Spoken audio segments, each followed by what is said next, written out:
বাড়ি কোথায়? Common sense নাই নাকি? আমি ফকির মানুষ, আমার বাড়ি কি করে থাকবি? কথাই তো দেখছি খুব এক্সপার্ট, বুদ্ধি শুদ্ধি তো খুব ভালোই আছে।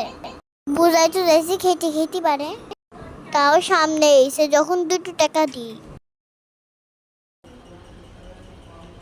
তুলেও। আচ্ছা আঙ্কেল, আপনি কেরম লোক বলেন দিনি? 10 টাকার নোটটা না দি 20 টাকার নোটটা দিতে পারতেন। কি রে, আমাকে আঙ্কেল বললো? এত বড় তো আমি হইনি। আশ্চর্য তো, তুমি কানা মানুষ, তুমি কি করে দেখলি 10 টাকা না 20 টাকা? আর আমি তোমার আঙ্কেল হয় না নিফি হয়ে তা কি করে জানলি? আমার 6 সেন্স আছে, বুঝেছেন? 6 সেন্স। তো কোনো সেন্সই নেই দেখছি। তাছাড়া আপনি তো আমাকে বাপ বললেন, বুঝাই যাচ্ছে বয়স্ক মানুষ।